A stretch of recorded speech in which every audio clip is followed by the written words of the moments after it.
Hello everyone! Hope all is well mga ka-Edo Patrol. Nawawalan ka na ba ng pag-asa sa pag-aaral? Well, hindi ang isang lola na napabalita kamakailan na sa edad na 67 ay nagpursigi pang makatungtong ng kolehiyo. Panlima pa si Lola Lolita Escal sa entrance exam sa University of Rizal System, Angono Campus para sa kursong journalism. 5 dekada na si Lola Lolita nang kanyang matapos ang elementarya at dahil sa kahirapan ay napilitan siyang magtrabaho kaya hindi na niya naipagpatuloy ang kanyang pag-aaral. Kaya kung estudyante ka at nagbabakasyon ngayon, ay mahalagang gumawa kayo ng mga produktibong bagay upang sa ganon ay madali na lang kayong mag-adapt at mag-adjust sa susunod na pasukan. Narito ang ilang mga paraan upang gawing produktibo ang iyong araw. Una, magplano ng mga gawain. Gumawa ng listahan ng mga gawain na kailangan mong tapusin sa bawat araw.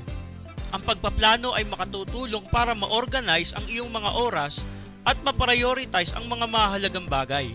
Ikalawa, magtakda ng mga layunin. Magkaroon ng malinaw na layunin o mga goals para sa bawat araw. Ang pagtakda ng mga layunin ay makatutulong sa iyo na mag-focus at magkaroon ng direksyon sa iyong mga gawain. Ikatlo, iwasan ng mga distractions. Ilayo ang sarili mula sa mga bagay na maaaring makasira sa iyong focus, tulad ng mobile games o anumang bagay na maaaring makapigil sa iyong productivity. Ikaapat, magpahinga. Hindi lamang puro trabaho at pag-aaral ang dapat isipin. Mahalaga ang pagpapahinga para mapanatili ang iyong enerhiya, maglaan ng oras para makapag-relax. Ikalima, mag-ehersisyo. Ang regular na ehersisyo ay hindi lamang nakabubuti sa kalusugan ng katawan, kundi nakatutulong din ito sa pagpapalakas ng iyong utak at pagiging produktibo. At ika-6, magbalanse.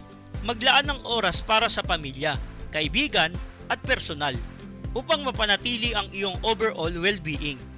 Ang pagiging disiplinado sa pagpaplano ng iyong mga gawain araw-araw ay makatutulong upang maging produktibo at makamit mo ang iyong mga layunin. Thanks for watching Edu Patrol. Please like and share.